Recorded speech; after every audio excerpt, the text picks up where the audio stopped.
ইকরা বিসমি রাব্বিকাল্লাযী খলাক। ওয়াকালা নবী সাল্লাল্লাহু আলাইহি ওয়াসাল্লাম খায়রুকুম মান তাআল্লামাল কুরআনা ওয়া আল্লামা।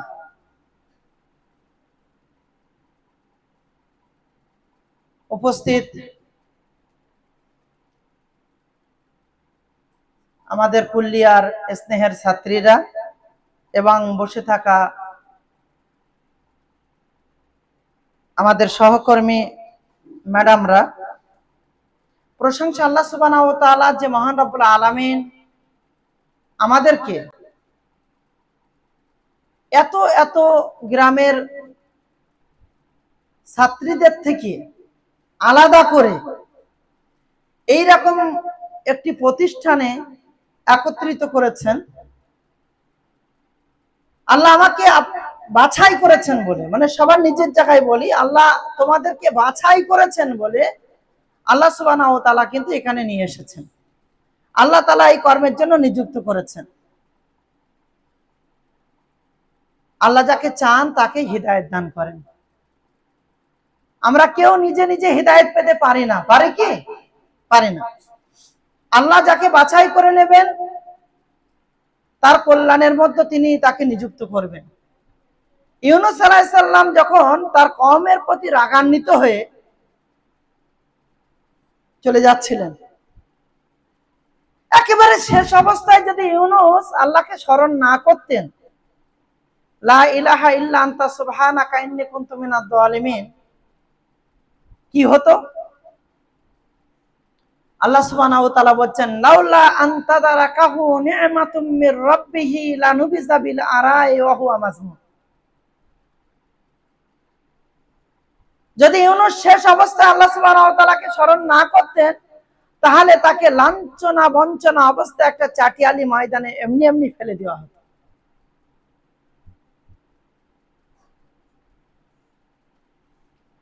তার কোনো সাহায্যকারী হতো না। কিন্তু আল্লাহ কি করলেন? ফাজতাবাহু রাব্বুহু ফাজআলাহু মিনাস সালিহিন। তার প্রভু তাকে বাছাই করে নিলেন এবং তাকে নেককারদের অন্তর্ভুক্ত করলেন। আজকের এই মুহূর্তে দাঁড়িয়ে এত শত মানুষ, এত হাজারো মানুষ, এত বোন এই পাড়াতে আছে। তোমরা যত গ্রাম থেকে বাছাইকৃত একজন দুজন করে এসেছো, ওই গ্রামে আরো কত বোন আছে, আরো কত ছাত্রী আছে। আল্লাহ সুবহানাহু ওয়া তাআলা তোমাদের লক্ষ্যে বলছেন, খায়রুকুম মান তাআল্লামাল কুরআনা ওয়া আল্লামা। তোমাদের মধ্যে সবচেয়ে উত্তম ব্যক্তি সেই, সবচেয়ে উত্তম সেই যে কোরআন নিজে শিখলো আর অন্যকে শেখালো। কি বুঝলাম? সবচেয়ে উত্তম সেই যে কোরআন নিজে শিখলো এবং অন্যকে শেখালো। আমরা তো প্রত্যেকেই মারা যাব, নাকি কেউ বেঁচে থাকবো? কেউ আছো গ্যারান্টি দিতে পারবে যে বেঁচে থাকবে? সবাই তো মরতে হবে। যখন কোনো মানুষ মারা যায় তার সমস্ত আমলের দরজা বন্ধ হয়ে যায়। আল্লাহ রাসূল সাল্লাল্লাহু আলাইহি ওয়াসাল্লাম বলেছেন, ইজা মাতাল ইনসান ইনকাতা আনহু আমালু ইল্লা মিন সালাসাতিন ইল্লা মিন সাদাকাতিন জারিয়াতিন আও ইলমিন ইনতাফা বিহি আও ওয়ালাদিন সালিহিন ইয়াদউ লাহু। যখন কোন মানুষ মারা যায় তার কবরের সমস্ত আমলের দরজা, তার নেকির সমস্ত মাধ্যম, সমস্ত দরজা বন্ধ হয়ে যায়। শুধুমাত্র তিনটি দরজা খোলা থাকে। নাম্বার 1, সাদাকাতিন জারিয়াতিন। ওই সাদাকা যার ধারাবাহিকতা আছে, ওই সাদাকা যার ধারাবাহিকতা আছে, মানুষকে পেট ভরিয়ে খাইয়ে দিবে, বেরিয়ে যাবে, শেষ। সাদাকায়ে জারিয়া নয়। কিন্তু কাউকে একটা কোরআন ক্রয় করে দিলাম, কাউকে একটা হাদিস ক্রয় করে দিলাম, কোরআন আর হাদিসের শিক্ষা হয় যেখানে সেই জায়গা তৈরি করে দিলাম, তাদের জন্য উত্তম ব্যবস্থাপনা তৈরি করলাম, কাউকে পানি পান করানোর ব্যবস্থা করলাম, বা ওই সাদাকা এক কথায় বলা যেতে পারে যার ধারাবাহিকতা আছে, এমন প্রত্যেক সাদাকা তার কবরে যেতে থাকবে। তাহলে এটাও এর সঙ্গে সম্পৃক্ত। দ্বিতীয় নাম্বার, আও ইলমিন ইনতাফাউ বিহি। ওই শিক্ষা, যে শিক্ষা মানুষকে লাভদায়ক করে, কোরআনের শিক্ষা, হাদিসের শিক্ষা। তোমরা কি বলতে পারবে যে আর কোন শিক্ষা মানুষকে লাভদায়ক করতে পারে? হ্যাঁ, অন্য শিক্ষার মাধ্যমে আমি সায়েন্সের মাধ্যমে অনেক বড় এক সায়েন্সদা হতে পারি, আমি নিট কোয়ালিফাই করে এমবিবিএস ডাক্তার হতে পারি, আমি ইঞ্জিনিয়ারিং পড়ে বড় ইঞ্জিনিয়ার হতে পারি, আমি ডব্লিউবিসিএস পাস করে বড় ক্যাডারের অফিসার হতে পারি, আমি আইপিএস হতে পারি, আমি আইএএস হতে পারি, আমি স্কুল মাস্টার হতে পারি, আমি অনেক অনেক দুনিয়ার সবকিছু হতে পারি। কিন্তু আমার কাছে যদি মৌলিক শিক্ষা না থাকে তাহলে আমার জীবন বৃথা, 16 আনাই মিছে। সেই নৌকা মাঝির মতো হবে। সবকিছু শিখলে বাবু, শুধু সাঁতারটাই শিখলে না। ইসলাম কোনোদিন মানা করেনি, ইসলাম কোনোদিন বলেনি যে তুমি আইপিএস হও না, আইএএস হও না, ডব্লিউবিসিএস হও না, কোনোদিন ইসলামের কথা বলেনি। কিন্তু ইসলাম এগুলো হওয়ার আগে মৌলিক শিক্ষা নিতে বাধ্য করেছেন। ইসলাম বলছেন, নবী মুহাম্মদ রাসূলুল্লাহ সাল্লাল্লাহু আলাইহি ওয়াসাল্লামের ঘোষণা, তালাবুল ইলমে ফারিজাতুন আলা কুল্লি মুসলিম, প্রত্যেক নরনারীর জন্য শিক্ষা গ্রহণ করা ফরজ। সবাই বলে শিক্ষা গ্রহণ করা ফরজ। মিশনওয়ালাদের কাছে যাও, সবাই বলছে মাইনরিটি এলাকায় শিক্ষা অর্জন করতেই হবে। কোন শিক্ষা? সবাই বলছে করো, পড়ো, শিক্ষা অর্জন করো, জ্ঞান অর্জন করো। কিন্তু কোন জ্ঞান অর্জন করব? উলঙ্গপনা শিখাবে সেই জ্ঞান? চুরি করতে শিখাবে সেই জ্ঞান? মা বাবার নাফরমানি করতে শিখাবে সেই জ্ঞান? অন্যকে লাঞ্ছনা বঞ্চনা করতে শিখাবে সেই জ্ঞান? দাঁড়িয়ে প্রস্রাব করা শিখাবে সেই জ্ঞান? অন্য কোন বেহায়াপনা বেলাল্লাপনার প্রতি উৎসাহিত করবে সেই জ্ঞান? না। বিইসমি রাব্বিকাল্লাযী খালাক, তোমার প্রভুর নামে তুমি পড়ো যে তোমাকে সৃষ্টি করেছেন। মৌলিক জ্ঞান। আমি তো বলিনি যে 12 বছর ধরে পড়াশোনা করতেই হবে, না হলে তোমারও হবে না। তুমি মৌলিক জ্ঞানটা অর্জন করো, এটা শরিয়াত। আমাকে ইসলাম এই বলেছেন, 5 ওয়াক্ত সালাত আদায় করো, সিয়াম পালন করো, স্বামীর হক আদায় করো, অন্যান্য কিছু করো, পর্দা করো, ইসলামের বিধিবিধানকে মানো। এইগুলো মানলেই তো হয়ে গেল। মৌলিক জ্ঞানটা অর্জন যদি করতে পারি, তারপর যদি আমি আইএএস হই, আইপিএস হই, ডাক্তার হই, সবকিছুতে আমি লাভবান হব। আর যদি আইএএস ডাক্তার এমনি এমনি হয়ে যায়, ইসলামের মৌলিক জ্ঞানটা আমার কাছে না থাকে, তাহলে কি হবে? শুধু কলমের খোঁচা দিয়ে টাকা ইনকাম করব কিভাবে, এটাই হবে, দুনিয়াদারি হবে। আজকে মুসলিম ডাক্তারদের নিয়ে আমরা গর্ব করি, তারাও মেতে আছে কোথায় আমি একটু ভালো কিছু পাবো, মানে টাকা পাবো। যার নরমাল বাচ্চা হবে তাকেও সিজার করে, শুধু খাতা কলম, ব্যাস গোটাও। পায়খানা করে ফেলিছে, ভেতরে নোংরা হয়ে গেছে, টিউমার কাটতে হবে, এই করতে হবে, ওষুধ দিয়ে আর কিছু হবে না। কাটতে পারলেই তো টাকা, খোঁচা দিতে পারলেই তো টাকা। এরা মানবিক? অসম্ভব হতে পারে না। কেন এটা হলো? এই জন্য হলো যাদের মধ্যে ইসলামের মৌলিক জ্ঞানটা নেই। ইসলামের মৌলিক জ্ঞান যদি থাকতো তাহলে এটা কোনোদিন এরা করতে পারত না। আল্লাহ সুবহানাহু ওয়া তাআলা আমাদের যে জায়গার জন্য নিযুক্ত করেছেন, এটা আমাদের জন্য কল্যাণকর। আল্লাহ সুবহানাহু ওয়া তাআলা কবরের ভাষা, মান রব্বুকার ভাষা, মা দীনুকার ভাষা, মান নবিয়ুকার ভাষা, শরিয়াতের ভাষা এবং আল কোরআনের ভাষা, আহাদিসের ভাষা যেন আমরা ভালোভাবে অর্জন করতে পারি এবং তার মাধ্যমে সমাজের একজন সুনাগরিক হতে পারি এবং অন্যকে উপকার পৌঁছাতে পারি, দুনিয়াতেও সফল হতে পারি, আখিরাতেও যেন সফল হতে পারি। আল্লাহ যেন আমাদের প্রত্যেককে সেই তৌফিক দান করেন, আমিন। আমি কি বললাম? গাফিলতিকে দূর করতে হবে, আল কোরআনের প্রতি আরো ধাবিত হতে হবে।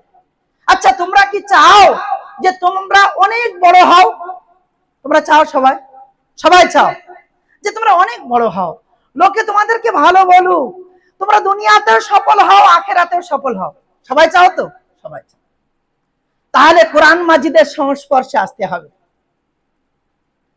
কোরআন যার সংস্পর্শে চলে গিয়েছে সে এমনি এমনি বড় হয়ে গিয়েছে। প্রমাণ নেবে? দেখো, বছরে কটা দিন আছে? বছরে মাস কয়টি? 12টি মাস। 12টি মাসের মধ্যে ওই মাস সর্বোত্তম মাস যে মাসে আল্লাহ কোরআনকে অবতীর্ণ করেছে। আল্লাহ বলছেন, শাহরু রমাজান আল্লাযী উনজিলা ফীহিল কুরআন হুদাল লিন-নাস ওয়া বায়্যিনাতিন মিনাল হুদা ওয়াল ফুরকান। রমজান মাস এমন একটি মাস যে মাসে আল্লাহ সুবহানাহু ওয়া তাআলা কোরআনকে অবতীর্ণ করেছেন। তাহলে 12টি মাসের মধ্যে ওই মাসটি সর্বোত্তম হলো যে মাস কোরআনকে বহন করেছে, যে মাস কোরআনকে অবতীর্ণের সময়কে নিয়েছে, সেই মাসটা 12 মাসের মধ্যে উত্তম হয়ে গেল। তাহলে কোরআন যার সংস্পর্শে গিয়েছে সে উত্তম হলো না? এক বছরের দিন কত? 300, আরবি যদি 360 দিনই ধরে নি, হিসাব করে দেখো। পবিত্র কোরআন মাজিদে আল্লাহ সুবহানাহু ওয়া তাআলা বলছেন, ইন্না আনজালনাহু ফি লাইলাতিল কদর ওয়া মা আদরাকা মা লাইলাতুল কদর লাইলাতুল কদরে খায়রুম মিন আলফি শাহর। এমন একটি রাত যে রাতে আল্লাহ কোরআনকে অবতীর্ণ করেছেন। তোমরা কি জানো সেই লাইলাতুল কদর কাকে বলে? লাইলাতুল কদর হলো এক খায়রুম মিন আলফি শাহর, 1000 মাস অপেক্ষা উত্তম। তাহলে যে রাতে আল্লাহ কোরআনকে অবতীর্ণ করেছে সেই রাত 1000 মাস অপেক্ষা উত্তম হয়ে গেল। কেন? কোরআন অবতীর্ণ হয়েছে। বলো, বুঝতে পারছি আমরা কোরআন কতটা আমাকে উপরে নিয়ে যেতে পারে, এর থেকে কি শিক্ষা নিতে পারে? আল্লাহ সুবহানাহু ওয়া তাআলা সূরা দুখানের মধ্যে বলছেন যে আমি আল্লাহ সুবহানাহু ওয়া তাআলা বরকতময় লাইলাতিন মুবারাকাতিন ইন্না কুন্না মুনজিরিন ফিহা ইউফরাকু কুল্লু আমরিন হাকিম। মুবারক রাত্রে অবতীর্ণ করেছে। সেই মুবারক রাত সারা পৃথিবীতে মানুষ সেই রাতটা পাওয়ার জন্য ব্যতিব্যস্ত হয়ে আছে। মতলব উপস্থিতি, কোরআন বেশি বেশি তেলাওয়াত করো, আল্লাহ সুবহানাহু ওয়া তাআলা তোমাকে রোগ থেকে মুক্ত করবে। কোরআন বেশি বেশি তেলাওয়াত করো, আল্লাহ সুবহানাহু ওয়া তাআলা তোমার মুখের উজ্জ্বলতাকে বাড়িয়ে দেবে। কোরআন বেশি বেশি কোরআনের নিকটবর্তী হও, আল্লাহ তাআলা তোমার মর্যাদাকে বৃদ্ধি করে দেবে। চলো সে বিষয়ে একটু পর্যালোচনা করা যাক। কোরআন কি, কেন পড়তে হবে, আগে আমরা সে বিষয়ে একটু জানার চেষ্টা করি। আল কোরআনের পরিচয় আগে জানি। কোরআন কি? কোরআন শব্দের অর্থ হলো পাঠ করা বা যা পাঠ করা হয়। সুদীর্ঘ 23 বছর ধরে জনাবে মুহাম্মদ রাসূলুল্লাহ সাল্লাল্লাহু আলাইহি ওয়াসাল্লামের উপরে অবতীর্ণ হয়েছে আল্লাহর পক্ষ থেকে যে আসমানি বাণী, সেটা হলো আল কোরআন। কোরআন আল্লাহর কিতাব, এতে কোনো সন্দেহ আছে? নেই। আল্লাহ সুবহানাহু ওয়া তাআলা পবিত্র কোরআন মাজিদ সূরা আশ-শুরার 192 নম্বর আয়াতে বলছেন, ওয়া ইন্নাহু লা তানজিলুর রাব্বিল আলামিন। অন্যত্র বলছেন তানজিলুম মির রাব্বিল আলামিন। এই কোরআন অবতীর্ণ হয়েছে কার পক্ষ থেকে? নবমণ্ডল ভূমণ্ডলের প্রভুর পক্ষ থেকে। এবং এই কোরআনে কোনো সন্দেহ নেই। আল্লাহ সুবহানাহু ওয়া তাআলা পবিত্র কোরআন মাজিদের একাধিক জায়গায় বলছেন। একেবারে প্রথম যদি খুলে দেখি, যালিকাল কিতাব লা রাইবা ফি হুদাল লিল মুত্তাকিন, এমন একটি গ্রন্থ যার মধ্যে সন্দেহের কোনো অবকাশ নেই, মুত্তাকিদের হিদায়াতের জন্য অবতীর্ণ করেছে। অন্যত্র আল্লাহ সুবহানাহু ওয়া তাআলা বলেন, ইন্না নাহনু নাযালনা যিকরা ওয়া ইন্না লাহু লাহাফিজুন। আমি আল্লাহ এই কোরআনকে অবতীর্ণ করেছি, কিয়ামত পর্যন্ত এই কোরআনের হেফাজতের দায়িত্ব আমি আল্লাহ আমার কাছে। তাহলে কি সন্দেহের কোনো জায়গা থাকলো? না, আল্লাহ নিজেই বলছেন আমি অবতীর্ণ করেছি। তাহলে দুনিয়ার কোন মানুষ যদি কথা বলে যে এর মধ্যে সন্দেহ আছে, তাহলে নিশ্চিত সে ঈমানদার হতে পারলো না। কোরআন হলো নূর বা আলো। আল্লাহ সুবহানাহু ওয়া তাআলা পবিত্র কোরআন মাজিদ সূরা মায়েদা আয়াত নাম্বার 15 এবং 16 এর মধ্যে বলেন, কাদ জাআকুম মিনাল্লাহি নূরুন ওয়া কিতাবুম মুবিন। আল্লাহ সুবহানাহু ওয়া তাআলা তোমাদের নিকট আল্লাহর পক্ষ থেকে আলো এবং সুস্পষ্ট গ্রন্থ অবতীর্ণ করেছেন। কি সেই সুস্পষ্ট গ্রন্থ? আল কোরআন। তারপরে আল্লাহ সুবহানাহু ওয়া তাআলা বলছেন, এই কোরআন মাজিদের সংরক্ষণের দায়িত্ব আমি আল্লাহ, আমি নিজে নিয়েছি। সন্দেহের কোনো জায়গা নেই। অতএব তোমরা নির্দ্বিধায় তার প্রতি ঈমান আনো, সেটা নিয়ে তোমরা বেশি বেশি গবেষণা করো, পড়ো, জানো, বোঝো, শেখো। একটু আগে আমি যেটা বলছিলাম, আল্লাহ সুবহানাহু ওয়া তাআলা বলছে, ইন্না নাহনু নাযালনা যিকরা ওয়া ইন্না লাহু লাহাফিজুন। কোরআন মানব জাতির জন্য হিদায়াত স্বরূপ এসেছে, মানব জাতির হিদায়াতের রাস্তা দেখাতে এসেছে। আল্লাহ সুবহানাহু ওয়া তাআলা পবিত্র কোরআন মাজিদ সূরা নাহলের 89 নম্বর আয়াতে বলেন, ওয়া নাযালনা আলাইকাল কিতাবা তিবয়ানান লিকুল্লি শাই। আল্লাহ সুবহানাহু ওয়া তাআলা কোরআন মাজিদকে অবতীর্ণ করেছেন এবং সবকিছু খুলে খুলে বর্ণনা করে দিয়েছেন। আছে? কোনো অপরিষ্কার বিষয় আছে? আজকের দিনে যদি কোনো পাগল বলে যে শরিয়াতের সবকিছু নেই, আমি বলবো পাগল, তুই এখনো কোরআন পড়িসনি, তোর পরিপূর্ণ কোরআনের প্রতি ঈমান নেই। আল্লাহ সুবহানাহু ওয়া তাআলা সূরা মাইদা 3 নম্বর আয়াতে বলেন, আল ইয়াউমা আকমালতু লাকুম দীনাকুম ওয়া আতমামতু আলাইকুম নি'মাতি ওয়া রাদিতু লাকুমুল ইসলাম দীনা। আমি আল্লাহ আজকের দিনে দ্বীন ইসলামকে কমপ্লিট করে দিয়েছি। শুধু কমপ্লিট নয়, আমার নিয়ামত দিয়ে পরিপূর্ণতা দিয়েছি, এবং আমি আল্লাহ এই দ্বীনের প্রতি সন্তুষ্ট। আল্লাহ বলছেন কমপ্লিট করেছি। আজকে আমাদের মতো হুজুররা বলছে সব কথা কোরআনে নেই। আল্লাহ বলছেন তোমরা কোরআনকে পড়ো। আজকে আমাদের মতো হুজুররা বলছে ওসব পড়তে গেলে অনেক অনেক কায়দা কুল্লিয়া লাগে, মারেফাতের জ্ঞান টান লাগে, ওসব সব পড়া যায় না। আল্লাহ বলছেন আমি তোমাদের জন্য সহজ করেছি, কমপ্লিট করেছি, তোমরা তার মধ্যে খুঁজো। আর আমরা বলছি সব কথা নেই। আল্লাহ সুবহানাহু ওয়া তাআলার যে মুহাম্মদ রাসূলুল্লাহ নবীর উপরে এই কোরআন অবতীর্ণ করলেন, সেই নবী তার পরেক্ষণে তার ব্যাখ্যা করতে গিয়ে বলছেন, লাইসা শাইউন উকাররিবুকুম ইলাল জান্নাহ ওয়া ইবাইদুকুম আলান নার ইল্লা আমারতুকুম বি। ছোট থেকে ছোট এমন কোন বিষয় যা জান্নাতের নিকটবর্তী নিয়ে যাবে, জাহান্নাম থেকে দূরে রাখবে, আমি মুহাম্মদ সাল্লাল্লাহু আলাইহি ওয়াসাল্লাম সব বলে দিয়েছি। এরপরেও যদি কেউ বলে সব কথা কোরআনে নেই, তাহলে সে পাগলের কথা তোমরা শুনবে? আমাইয়াবতাগি গায়রাল ইসলামে দীনা ফালা ইউকবালু মিনহু। দ্বীন ইসলাম ব্যতীত অন্য কোন রাস্তা যদি এখতিয়ার করো, অন্য কোন জায়গায় যদি পথ খুঁজতে যাও, অন্য কোন জায়গায় যদি পরিত্রাণের রাস্তা খুঁজতে যাও, কোনদিন আমি আল্লাহ তোমাদেরকে কবুল করব না। তাহলে সমাধান কোথায় আছে? কোথায় আছে?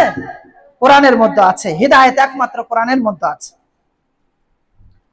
কোরআন মাজিদ পবিত্র রমজানে অবতীর্ণ হয়েছে। একটু আগে আমি বলছিলাম কোরআন মুমিনদের জন্য বিশেষ করে রহমত, এমনি ভাবে তো হিদায়াত, আবার মুমিনদের জন্য খাস করে রহমত। আল্লাহ সুবহানাহু ওয়া তাআলা পবিত্র কোরআন মাজিদ সূরা বনী ইসরাঈল আয়াত নাম্বার 82 এর মধ্যে বলেন, অনুনাজ্জিলু মিনাল কুরআন মা হুয়া শিফাউ ওয়া রাহমাতুল লিল মুমিনিন। আমি আল্লাহ কোরআনকে অবতীর্ণ করেছি শিফা স্বরূপ এবং মুমিনদের জন্য রহমত সহকারে, মুমিনদের জন্য রহমত হিসাবে। এমনি ভাবে কোরআন জ্ঞান বিজ্ঞানের উৎস। আজকে যারা বলছে বিজ্ঞান এসব ফকিরি বিদ্যা, এই বিদ্যা অর্জন করে বড় দূরে যাওয়া যাবে না, কিন্তু আজকে বিজ্ঞান এসেছে কোরআন থেকে। আল্লাহ সুবহানাহু ওয়া তাআলা বলছেন ইয়াসিন ওয়াল কুরআনিল হাকিম। হ্যাঁ, আল্লাহ সুবহানাহু ওয়া তাআলা বিজ্ঞানের কসম খেয়েছেন। ওই কোরআন যেটা বিজ্ঞানে পরিপূর্ণ, সায়েন্সে পরিপূর্ণ, তার কসম আল্লাহ সুবহানাহু ওয়া তাআলা খেয়েছেন। তাহলে আমরা বুঝতে পারলাম জ্ঞান বিজ্ঞানে পরিপূর্ণ হলো আল কোরআন। কোরআন বিশ্ববাসীর জন্য চ্যালেঞ্জ। কোরআন মাজিদের বিকল্প কেউ তৈরি করতে পারবে? তাহলে সন্দিহানের জায়গাগুলো যদি না আসে, তাহলে আমার এমনি এমনি ভাবে কোরআনের প্রতি ভালোবাসা বাড়বে না? বাড়বে না? অবশ্যই বাড়বে। কোরআন সারা বিশ্ববাসীর জন্য চ্যালেঞ্জ। কোন ব্যক্তির যদি ক্ষমতা থেকে তাকে একটা টুকরা তৈরি করুক, সেদিন আলাম তারা কাইফা ফাআলা রাব্বুকা বিআসহাবিল ফিল তৈরি করা হলো। ওদিকে আরবের বড় বড় যারা সাহিত্যের পণ্ডিত, তারা কাবার দিয়ালে লটকে দিল সাবা মুআল্লাকাতের বিভিন্ন শেরগুলো, কবিতাগুলো লটকে দিয়ে। শেষে তো ফাসাহাত আর বালাগাতের মিল হয় না। আরে তাড়াতাড়ি কর, লোকে আমাদেরকে পাগল বলবে।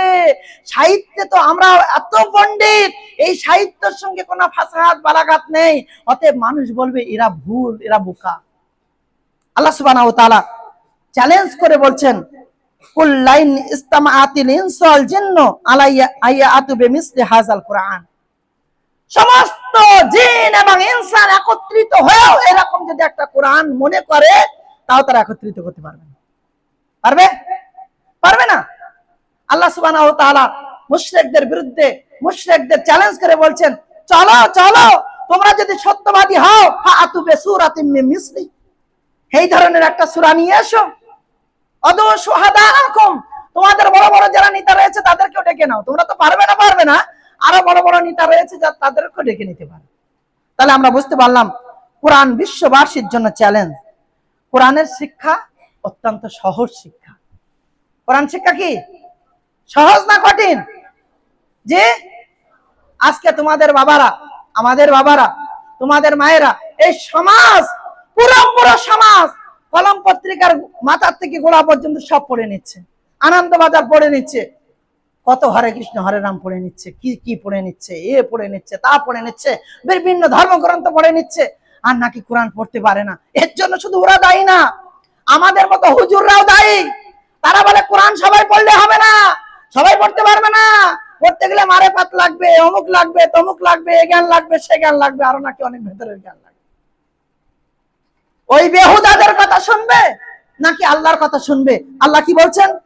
ওয়ালাকাদ ইয়াসসারনাল কুরআনা লিযিকরি ফাহাল মিন মুত্তাকির। আছো আছো তোমাদের মধ্যে কেউ, আমি কোরআনকে সহজ করেছি, আমি কোরআনকে তোমাদের জন্য সহজ করেছি, আসান করেছি। আছো তোমাদের মধ্যে কেউ যে কোরআনকে নিয়ে একটু ভাববে? আল্লাহ সুবহানাহু ওয়া তাআলা পবিত্র কোরআন মাজিদের অন্যত্র বলছেন, আফালা ইয়াতাদাব্বারুনাল কুরআন আম আলা কুলুবিন আকফালুহা। আরে গো, তোমাদের অন্তরে কি জং পড়ে গিয়েছে? তোমরা কোরআনকে নিয়ে কেন ভাবো না? কোরআনকে নিয়ে কেন তোমরা একটু বিশ্লেষণ করো না? কোরআনকে নিয়ে কেন তোমরা যাচাই বাছাই করো না? তোমাদের অন্তরে কি জং পড়েছে? আল্লাহ আফসোস করে বলছেন, আর আমরা বলছি সেই কোরআন নাকি কঠিন। আল্লাহ বলছেন কোরআনকে আমি সহজ করেছি তোমাদের জন্য, আর আমরা যদি তার কাছ থেকে দূরে সরে যাই এই বলে যে কোরআন কঠিন, তাহলে আমরা কি হিদায়াত পাবো? আমরা কি রাস্তা পাবো? তাহলে কি সবাই বুঝে নিলাম কোরআন অত্যন্ত সহজ একটা বিষয়? আমরা তাহলে সেই কোরআন যত দ্রুত নিজের আয়ত্ত করা যায় সেটা চেষ্টা করবো ইনশাআল্লাহ। ইনশাআল্লাহ কোরআনের অনেকগুলো নাম আছে, শুধু আল কোরআন নয়, অন্যান্য নামও এসেছে। তাবারাকাল্লাযী নাযালাল ফুরকানা আলা আবদি, কোরআনের আরেক নাম হলো ফুরকান। এর আগেও আমি বলেছি, শাহরু রমাজান আল্লাযী উনজিলা ফিল কোরআন ওয়া হুদাল লিন-নাস ওয়া বায়্যিনাতিন মিনাল হুদা ওয়াল ফুরকান। কোরআনের আরো নাম আছে, যেমন ফুরকান বা অন্যান্য নাম দিয়ে কোরআনকে ডাকা হয়েছে। কোরআন শিক্ষা কেন করব? এতক্ষণ তো কোরআন শিক্ষার কোরআনের কাছে জিজ্ঞাসা করছিলাম, বিভিন্ন কথা কোরআন বলছিল। আমি আর্টিকেলের দ্বিতীয় অংশে যেটা করেছি, কোরআন শিক্ষা কেন করতে হবে, কেন বাধ্যতামূলক কোরআন শিক্ষা, এর গুরুত্ব কি, চলো সে বিষয়ে দেখি। আল্লাহ সুবহানাহু ওয়া তাআলা সকলের জন্য একটা ফরজ অপরিহার্য করেছেন, ইকরা, পড়ো, বিসমি রাব্বিকাল্লাযী খলাক, খলাকাল ইনসানা মিন আলাক, ইকরা রাব্বুকাল আকরাম আল্লাযী আল্লামা বিল কালাম আল্লামাল ইনসানা মা লাম ইয়ালাম। তাহলে আল্লাহ সুবহানাহু ওয়া তাআলা ফরজ করেছেন, তাই আমাকে পড়তে হবে, এটা তার গুরুত্ব। এমনি ভাবে আল্লাহ রাসূল সাল্লাল্লাহু আলাইহি ওয়াসাল্লাম বলছেন, তাআল্লামুল কুরআনা ওয়াতলুহু, তোমরা কোরআন শিখো এবং তার তেলাওয়াত করো। তোমরা কোরআন শিখো এবং তার তেলাওয়াত করো। সালাত আদায়ের জন্য কোরআন শিক্ষাও তো জরুরি। লা সালাতা লিমান লাম ইয়াকরা ইল্লা বিফাতিহাতিল কিতাব, ওই ব্যক্তির নামাজ হবে না যে সূরা ফাতিহা পড়বে না। সূরা ফাতিহা কি কোরআনের অংশ নয়? ফাকরাউ মা তায়াসসারা মিনাল কোরআন, তোমরা পড়ো কোরআন থেকে যতটুকু তোমাদের সহজ হয়। তাহলে সেখানে কোরআন শিক্ষা জরুরি, অবশ্যই আমাদেরকে সেটা পড়তে হবে। এমনি ভাবে কোরআন প্রচারের জন্য শিক্ষা করা, ইয়া আইয়ুহার রাসূল বাল্লিগ মা উনজিলা ইলাইক মির রাব্বিক, হে নবী যা কিছু আপনার উপরে অবতীর্ণ করা হয়েছে আপনি সেটা পৌঁছে দিন। তাহলে আমাদের এটা উচিত হবে, যেটা আমি শিখলাম সেটা মানুষকে পৌঁছানোর ব্যবস্থা করব, এটা আমার জন্য কল্যাণকর হবে যদি এটা করতে পারি। আজকে আমি কাউকে শিখালাম, সে আবার কালকে 10 জনকে শিখালো। আমি আব্দুল হামিদ যদি আমি আমাকে দিয়ে বলি, আমার যে শিক্ষক শিখিয়েছিল, আজকে আমি যদি 1000 ছাত্র ছাত্রীর মধ্যে বাটোয়ারা করতে পেরেছি, 1000 জন 1 লক্ষ জনের মধ্যে বাটোয়ারা করবে, 1 লক্ষ জন 1 কোটি জনের মধ্যে বাটোয়ারা করবে, 1 কোটি জন 5 কোটির মধ্যে বাটোয়ারা করবে, কিয়ামত পর্যন্ত ধারাবাহিকতা চলতে থাকবে। আমরা প্রত্যেকে ধাপে ধাপে তার একটা অংশ পেতে থাকবো। এটা হলো সাদাকায়ে জারিয়া। আল্লাহ সুবহানাহু ওয়া তাআলা যেন আমাদেরকে কবুল করেন, আমিন। কোরআন শিক্ষা অন্তরে প্রশান্তি আনে। অন্তরে দুঃখ বেদনা আছে না? নুরতাজের মন ফেটে যাচ্ছে, বাড়ি যাবে একটু, অন্তরে কোনো প্রশান্তি নেই। আমরা অন্তর থেকে খুব দুর্বল হয়ে গিয়েছি, মন খারাপ থাকে, মন খারাপ, ভালো লাগে না, তো অন্তরে প্রশান্তি নেই। অন্তরে প্রশান্তির জন্য কোরআন জরুরি, কোরআন জরুরি। এই জরুরি কেন? আল্লাহ সুবহানাহু ওয়া তাআলা পবিত্র কোরআন মাজিদে বলছেন, আল্লাযীনা আমানু তাতমাইন্নু কুলুবুহুম বিযিকরিল্লাহ আলা বিযিকরিল্লাহি তাতমাইন্নুল কুলুব। আল্লাহ নিজেই বলছেন, কি বলছেন? যারা ঈমান আনে, বিশ্বাস স্থাপন করে এবং তাদের অন্তর আল্লাহ জিকির দ্বারা শান্তি লাভ করে, কোরআন মাজিদ দ্বারা অন্তর শান্তি লাভ করে। কোরআন পড়ো না বলে অন্তর আজকে গম্ভীর হয়ে আছে। কোরআন যদি পড়তে তাহলে মনে দুঃখ হতো না, কোরআন যদি পড়তে তাহলে মনে শান্তি ফিরে আসতো, কোরআন যদি পড়তে তাহলে অনেক ভালো ফুরফুরে মেজাজ নিয়ে বেড়াতে পারে। আজকে অনেকের কাছে টাকা আছে, পয়সা আছে, গলায় দড়ি দিয়ে মরছে, কেন? মনে শান্তি নেই। প্রচুর টাকার মালিক, প্রফেসররা, ডাক্তাররা, বড় বড় মানে কোটিপতিরা, তারা বলছে মনে শান্তি নেই। হুজুর, আপনারা অনেক ভালো আছেন, আমরা ইনকাম করলে কি হয়, আমাদের মনে শান্তি নেই। কিন্তু আলহামদুলিল্লাহ 2000-5000 টাকা ইনকামকারীদের কত শান্তিতে, এই দিকে ওদের আবার চোখ জ্বালা করে, তাই না? এটা কিসের বরকত? এটা হলো আল কোরআনের বরকত। হেদায়েত লাভের জন্য কোরআন শিক্ষা জরুরি। হেদায়েতের জন্য কোরআন শিখতে হবে। ইন্না হাযাল কোরআন ইয়াহদি লিল্লাতি হিয়া আকওয়াম। আল্লাহ সুবহানাহু ওয়া তাআলা বলেন, নিশ্চয় কোরআন এমন এক পথ প্রদর্শক যা সর্বাধিক সরল এবং সঠিক। এমনি ভাবে জান্নাতে যাওয়ার জন্য কোরআনের শিক্ষা জরুরি। জান্নাতে যাব আমরা, কে কে জান্নাতে যাবে না? হাত উঁচু করো।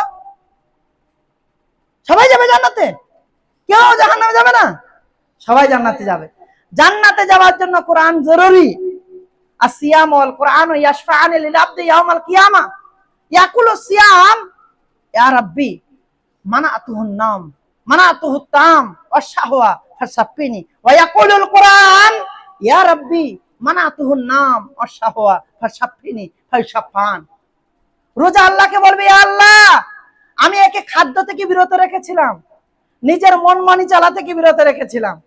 কোরআন বলবে, ইয়া আল্লাহ, আমি একে রাত্রে ঘুমানো থেকে বিরত রেখেছিলাম, তার নিজের মতো চলা থেকে বিরত রেখেছিলাম।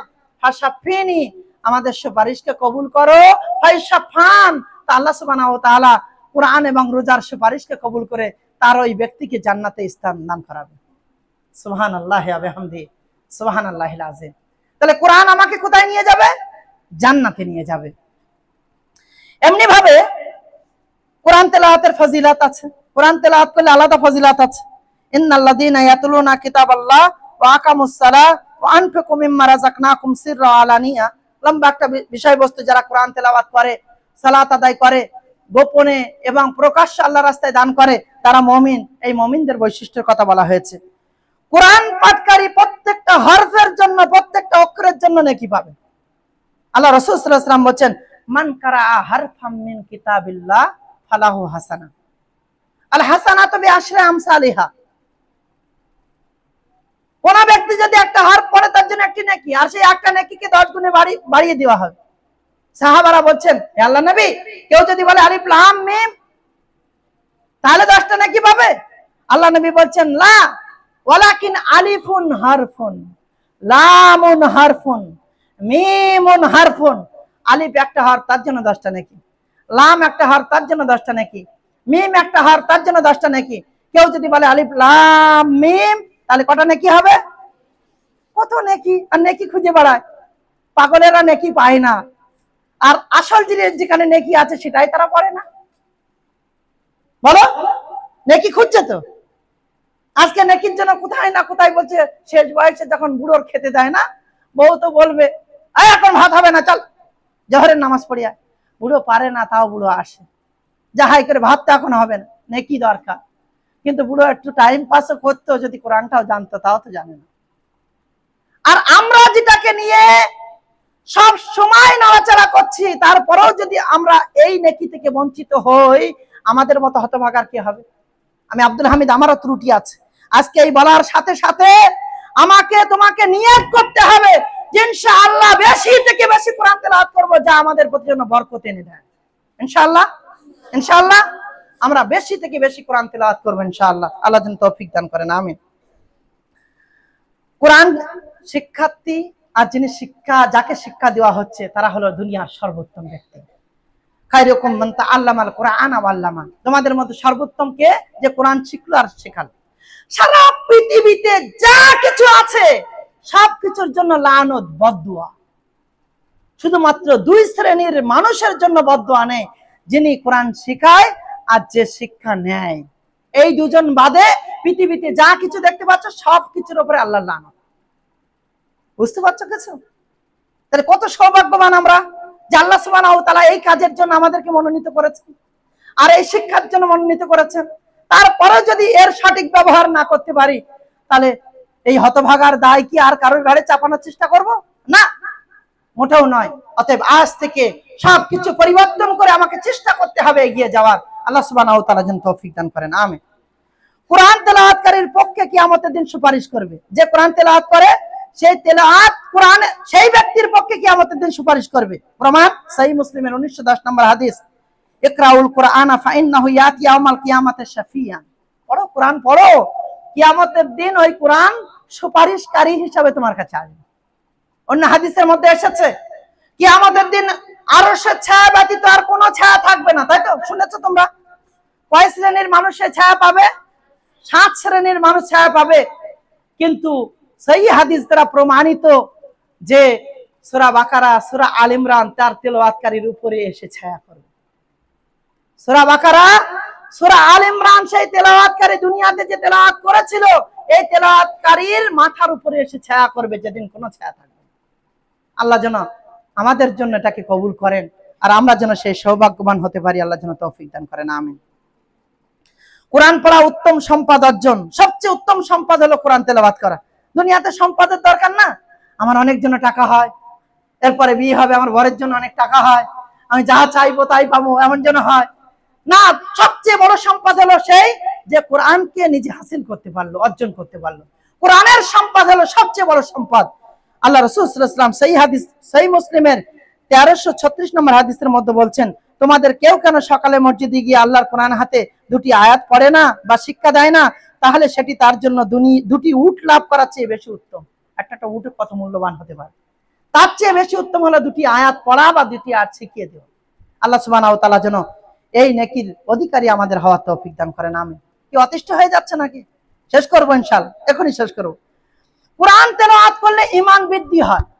কোরআন তেলাওয়াত করলে তাহলে ঈমান ঘটে বা বাড়ে, এটা বিশ্বাস করি তো? আহলে সুন্নাত ওয়াল জামাতের আকীদা এটা, ঈমান বাড়ে বা কমে। আবার কিছু বেহুদা আছে তাদের আকীদা কিন্তু বদ আকীদা। কোরআন বাড়ে বা কমে। কোরআন তেলাওয়াত করলে ঈমান বাড়ে। আল্লাহ সুবহানাহু ওয়া তাআলা পবিত্র কোরআন মাজিদ সূরা আনফালের 2 নম্বর আয়াতে বলেন, ইন্নামাল মুমিনুনা আল্লাযীনা ইযা যুকিরাল্লাহ ওয়াজিলাত কুলুবুহুম যাদাতহুম ঈমানা। মুমিনরা যখন কোরআন তেলাওয়াত করে আল্লাহ সুবহানাহু ওয়া তাআলা তার ঈমানকে কি করে? বৃদ্ধি করে দেয়। কোরআনের ধারক বাহক ঈশ্বরীয় ব্যক্তি, তাকে নিয়ে অহংকার করা যাবে যে কোরআনকে বয়ে নিয়ে বেড়ায়, যার ধারক বাহক হাফেজ, একজন কোরআনের হাফেজ, কিয়ামতের দিন তাকে সুপারিশ করার অনুমতি দেওয়া হবে। দুনিয়ার সর্বোত্তম ব্যক্তি সে, তাকে বলা হবে তুমি চড়তে যাও, জান্নাতে চড়তে যাও আর কোরআন তেলাওয়াত করতে যাও। তার তেলাওয়াত করতে করতে যত উঁচুতে যাবে তার মর্যাদা বৃদ্ধি করে সেই জান্নাতে তাকে স্থান দেওয়া হবে। আমরা চেষ্টা করবো ইনশাআল্লাহ বেশি থেকে বেশি কোরআন মুখস্থ করার চেষ্টা করব। কোরআন শিখলে এইগুলো লাভ। আচ্ছা, কোরআন যদি না শিখি, এতক্ষণ তো লাভ বুঝলাম, যদি কোরআন শিখলো না, আমাদের যারা কোরআন পড়তে জানে না, তোমাদের সব মায়েরা তো কোরআন পড়তে জানে না, জানে? সবার আব্বারা কোরআন পড়তে জানে? জানে না। তাহলে কোরআন তো পড়লে লাভ বুঝলাম, যে আমি অনেক সৌভাগ্যবান, আমার বাবাও সৌভাগ্যবান যে আমাকে তৈরি করেছেন। কিন্তু কোরআন যারা পড়ে না তাদের কি হবে? চলো একটা দুটো আয়াত দেখি, তারপরে ইনশাআল্লাহ শেষ করব। রসুলের অভিযোগ হবে তার উপরে কিয়ামতের দিন। কিয়ামতের দিন তার বিরুদ্ধে আল্লাহ রসুল অভিযোগ করে। রসুল যদি অভিযোগ করে তাহলে স্থান খুব ভালো হবে, তাই না? ভালো জায়গায় স্থান হবে। কি বলছো? আল্লাহ রসুল যদি বিরুদ্ধে সাক্ষ্য দেয় তাহলে আমার অবস্থানটা কোথায় হতে পারে? ভালো জায়গা হবে। পবিত্র কোরআন মাজিদ সূরা ফুরকানের 30 নম্বর আয়াত, ওয়াকালা রাসূল ইয়া রাব্বি ইন্না কওমি ইত্তাখাযু হাযাল কুরআনা মাহদুরা। আল্লাহ রাসূল বলবেন, হে আমার রব, নিশ্চয় আমার কওম এই কোরআনকে পরিত্যাজ্য গণ্য করেছে, অতএব এদের সেই ব্যবস্থা আল্লাহ তুমি করো। অন্যত্রে কিয়ামতের দিন অন্ধ করে ওঠানো হবে। যারা কোরআন পড়ে না দুনিয়াতে, কিয়ামতের দিন তাদেরকে অন্ধ করে ওঠানো হবে। এবং দুনিয়াতে চাও না অনেক বড় লোক হও? চাও তো সবাই টাকা পয়সা অনেক হোক, আশীর্বাদ দোকানটা পুরো তুলে নিয়ে চলে আসি, যা ইচ্ছা তাই পাই, কিনে নেই, মনে হয় তো তোমাদের? আরে মাল ধনের সম্পদের অধিকারী হব দুনিয়াতে অনেক, এটা তো মনে হয় নাকি হয় না? আল্লাহ সুবহানাহু ওয়া তাআলা কোরআনে বলছেন, ওমান আরাদা আন যিকরি ফাইন্না লাহু মাঈশাতান যানকা। যারা আল্লাহর কোরআন থেকে মুখ ঘুরিয়ে নিয়েছে, আল্লাহ তাদের দুনিয়ার জীবনকে সংকীর্ণ করে দিয়েছে। অনেক খাটছে কিন্তু ফলাফল কিছু পাচ্ছে না। আর কি হবে জানো? ওয়ানাহশুরুহু ইয়াউমাল কিয়ামাতি আমা, কিয়ামতের দিন তাদেরকে অন্ধ করে তোলা হবে। দুনিয়ায় কোরআন পড়বে না, কিয়ামতের দিন অন্ধ করে তোলা হবে। অতএব কোরআনের গুরুত্ব কতটা এখান থেকে আমরা বুঝতে পারলাম না? তাহলে কি কোরআন তেলাওয়াত করবো ইনশাআল্লাহ, নাকি অন্ধ হয়ে উঠবো? দুনিয়াতে ভালো কিছু পাবো ইনশাআল্লাহ, নাকি সংকীর্ণ হক এটা চাইবো? যদি তা না চাই তাহলে যেন বেশি বেশি আমরা কোরআন তেলাওয়াত করি। আল্লাহ সুবহানাহু ওয়া তাআলা তৌফিক দান করুন, আমিন। কোরআন না পড়লে গাফিলদের অন্তর্ভুক্ত হবে। গাফিল হচ্ছে আমি আগে বিরাট ভালো ছিলাম, এখন যেন কিরকম কিরকম হয়ে যাচ্ছে, আমার মনটা যেন কিরকম কিরকম হয়ে যাচ্ছে, হয় না? এটা বলি তো আমরা আমাদের পরিভাষাগুলো ব্যবহার। কেন কেন এটা হয়েছে? বলছে আমার শয়তান পাশ লেগেছে। শয়তান এমনি পাশ লেগেছে? কোরআন তুমি পড়বে না, কোরআন থেকে দূরে থাকবে, তোমার শয়তান পাশ লাগবে না, তা কার লাগবে? আবার কেউ কেউ গ্রামের বুবুরা বলে কত আর বাজ না, ওই কোরআন পড়ে তো ওর পেছনে শয়তান বেশি লাগে। হ্যাঁ, তুমি কোরআন পড়ো না এই জন্য শয়তানের বাসা বনে রেখেছো, তুমি তো নিজে শয়তান হয়ে গিয়েছো। যখন বেরিয়ে আসার চেষ্টা করেছে তখন সে বাধাপ্রাপ্ত হয়েছে। তুমি যদি এটা না করো তাহলে তুমি কি হবে? গাফিলদের অন্তর্ভুক্ত হবে। তোমরা কি চাইবে যে তোমরা গাফিল হয়ে যাও? না। আল্লাহ সুবহানাহু ওয়া তাআলা বেশি বেশি কোরআন তেলাওয়াত করার তৌফিক দান করুন, আমিন। কোরআন দলিল হিসাবে, দলিল, এই জমিটা আমার, এটা প্রমাণ করতে গেলে কি লাগবে? ওই বইটা তোমার, এটা প্রমাণ করতে গেলে কি লাগবে?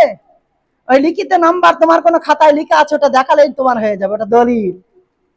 তা দলিল ছাড়া কোনো মানুষ জমির প্রমাণ করতে পারবে না, দলিল ছাড়া কোনো মানুষ জান্নাতে যেতে পারবে না, দলিল ছাড়া কিছু প্রমাণ হবে না। হ্যাঁ, এটা আমার বউ, এটা প্রমাণ করতে আমার কি প্রমাণ করতে হবে? তা দলিল আমাকে দিতে হবে। কথা কি ক্লিয়ার? তো দলিল, কোরআন হলো দলিল তোমার বাঁচার জন্য। আল্লাহ রাসূল সাল্লাল্লাহু আলাইহি ওয়াসাল্লাম বলেন, ওয়াল কোরআন হুজ্জাতুন লাকা ওয়া আলাইক। কোরআন তোমার জন্য হয় দলিল হবে, আর না হলে তোমার বিরুদ্ধে দলিল হবে। তোমার পক্ষে হবে, না তোমার বিরুদ্ধে হবে।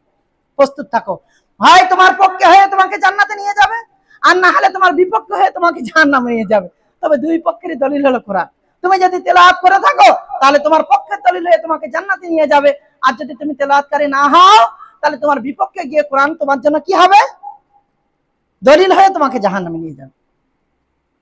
জাহান্নামে যাওয়ার কোরআন হলো, জাহান্নামে যাওয়ার কারণ হলো কোরআন তেলাওয়াত না করা। আখিরাতে জবাবদিহি করতে হবে এই কোরআন তেলাওয়াত না করার কারণে। এমনি ভাবে আমরা কোরআনটাকে ভালোভাবে পড়ার চেষ্টা করব, আর আমরা নিজেরা ভালো করে শিখবো, অন্যকে ভালো করে শেখাবো। কারণ আল্লাহ নবী সাল্লাল্লাহু আলাইহি সাল্লাম বলছেন যে কোরআন যে যত সুন্দর করে পড়বে তাকে কিয়ামতের দিন বলা হবে তুমি পড়তে চলো আর জান্নাতে চড়তে চলো। অতএব আমরা এগুলো দেখবো। আর অনেকগুলো সূরা রয়েছে যেগুলো অনেক বেশি বেশি ফজিলাতপূর্ণ, আমরা সেই ফজিলাতকে বিশ্বাস করে আমরা বেশি বেশি সেগুলোর প্রতি আমল করব। আল্লাহর কাছে দোয়া করছি আল্লাহ যেন আমাদেরকে বেশি বেশি কোরআনের প্রেমিক হওয়ার, কোরআনকে ভালোবাসার, কোরআনের সংস্পর্শে যাওয়ার এবং কোরআনকে আয়ত্ত করার তৌফিক দান করেন, এবং কোরআনকে বুঝে পড়া। সর্বশেষ বলবো, কোরআনকে যদি আরো বুঝে পড়তে পারো এটা তোমার জন্য আরো বেশি কল্যাণকর, আরো বেশি কল্যাণকর হবে, এবং তোমার মধ্যে খুশু বেশি হবে, তুমি আরো বেশি ভীত হতে পারবে। ইন্নামা ইয়াখশাল্লাহা মিন ইবাদিহিল উলামা। প্রকৃত অর্থে আল্লাহকে যদি কেউ ভয় করে তা আলেমরা ভয় করে। তা আলেমরা ভয় করে তার মানে কি জাহেলরা ভয় করে না? হ্যাঁ, সাধারণ মানুষ ভয় করে না? এটা বলবে না। সাধারণ মানুষ আসলে কিছু বোঝে না। আর তোমরা যেটা করবে, আমরা যেটা করবো বুঝে সুঝে করবে, যে না আল্লাহকে ভয় করার মতো ভয় কর। আজকের দিনে একটা লম্পট একটা মেয়ে বাইরে ঘুরছে, বেহায়াপানা বেলাল্লাপানা। একটা ছেলে ফ্রি ফায়ারে ব্যস্ত। যত বড় আলেমই যাক না কেন তার ভয় তার নেই। কিন্তু দেখবে তার মা, একটা অশিক্ষিতা মা বা অশিক্ষিত বাবা সেখান দিয়ে গেলে তাড়াতাড়ি মোবাইলটা ছুপিয়ে নেয়। কেন বলতো? ও জানে এ আমার জন্মদাতা বাবা, এ আমার জন্মদাতা মা। কিন্তু ও যদি জানতো আমার সৃষ্টিকর্তা উপরে আছেন, তিনি সব দেখছেন, তার ব্যাপারে যদি ধারণা থাকতো, যেমন জন্মদাতা বাবার ব্যাপারে ধারণা তৈরি করেছে, তাহলে কিন্তু সে ভয় করতো। আর এই ভয়টা তখনই হবে যখন এই ব্যাপারে তার জ্ঞান হবে। আর জ্ঞান না হলে কোনোদিন এটা হবে না। তাই আল্লাহ বলেন, ইন্নামা ইয়াখশাল্লাহা মিন ইবাদিহিল উলামা। প্রকৃত অর্থে আল্লাহকে যদি কেউ ভয় করে তাহলে কারা ভয় করে? আলেমরা ভয় করে। আমি যদি বুঝি আল্লাহুম্মা গফিরলি ওয়ারহামনি ওয়াহদিনি ওয়াআফিনি ওয়ারযুকনি, আমি তার অর্থ বুঝে পড়ছি, তাহলে কি আমার মনে হবে আমার বাক্সের চানাচুর চুরি হচ্ছে কি হচ্ছে? আমার ঘরে কে বসে আছে, আমার জিনিসটা নিয়ে এনেছে কি নেয়নি? গোশ ওদিকে বিলি হয়ে গেল না হয়নি? সুন্নত পড়ছি আর ওদিকে দৌড়াচ্ছে একদল, আর আমার বলছে আজকে গোশ, শেষে গেলে হয়তো কম পড়ে যাবে। আর আমি যদি বুঝতাম আমি কি পড়ছি, আল্লাহুম্মা গফিরলি, আল্লাহ তুমি আমাকে ক্ষমা করো, ওয়ারহামনি আমার উপরে দয়া করো, ওয়াহদিনি আমাকে হেদায়েত দাও, ওয়াফিনি আমাকে সুস্থ নিরাপদ রাখো, ওয়ারযুকনি আমাকে রুজি দাও, সব যদি বুঝে বুঝে পড়তাম তাহলে আমি ওদিকে একবারও ধ্যান থাকতো না। থাকতো কি? থাকতো না। এর জন্য দরকার বুঝে সুঝে পড়া। আল্লাহ সুবহানাহু ওয়া তাআলা তৌফিক দান করুন। আমি কি ইনশাআল্লাহ আশা করব যে কোরআন তেলাওয়াতের মাধ্যমে এর মধ্যে একটা বরকতময় স্থান তৈরি করব আমরা ইনশাআল্লাহ। অনেক বরকত হবে ইনশাআল্লাহ। প্রত্যেকেই কোরআন পড়বে ইনশাআল্লাহ, সকাল সন্ধ্যা কোরআন পড়বে ইনশাআল্লাহ, একটু ফাঁক পেলে কোরআন পড়বে ইনশাআল্লাহ, বেশি বেশি। আর আমি এ কথা বলতে চাই, আমার যাওয়ার আগে আগামী সপ্তাহে যদি কথা বলতে হয়, আজকে প্রয়োজনে রাত্রে না হলে কাল সকালে ম্যাডামদের কাছ থেকে মোবাইল নিয়ে ফোন করে কোরআন আনতে বলো। যদি কারোর কাছে কোরআন না থাকে তো যাওয়ার আগে পিটাই দিয়ে তারপর আমি যাব। কোরআন বাধ্যতামূলক, কোরআন সবার কাছে থাকতে হবে। কোরআন না থাকলে সে কোরআনটা পড়বে কিভাবে? অসম্ভব হতে পারে না। প্রত্যেকের কাছে কোরআন জরুরি। আমার দুঃখ যে আমাদের কাছেও আছে কিনা সন্দেহ। আল্লাহ হেফাজত করুন। কোরআন থেকে দূরে এখতিয়ার করা, সবকিছুকে সংকীর্ণ করে দেওয়া। আল্লাহ যেন আমাদের তার বেশি নিকটবর্তী হওয়ার তৌফিক দান করেন, বেশি এগিয়ে যাওয়ার তৌফিক দান করেন, এবং তার প্রতি অগাধ ভালোবাসা নিয়ে যেন এগিয়ে গিয়ে তার সন্তুষ্টি অর্জনের মাধ্যমে এটা আমাদের জন্য হয়। আল্লাহ যেন তৌফিক দান করেন, আমিন। এবং সর্বশেষ আমি দোয়া করি আল্লাহর কাছে, আল্লাহ তুমি আমাদের এই প্রচেষ্টাকে কবুল করো, আমিন। আমাদের প্রত্যেককে, আমার প্রত্যেক বোনকে যেন আল্লাহ তুমি এক একজন আলেমা হিসাবে এবং যোগ্যতা সম্পন্ন আলেমা হিসাবে আল্লাহ তুমি কবুল করো, আমিন। আল্লাহ আমাদের এই নেক নিয়তকে আল্লাহ তুমি কবুল করো, আমিন। আমরা যে যতটুকু করতে পারছি এটাকে আমাদের জন্য সাদাকায়ে জারিয়া করো, আমিন। আল্লাহ তুমি আমাদের প্রত্যেককে কবুল করো, আমিন।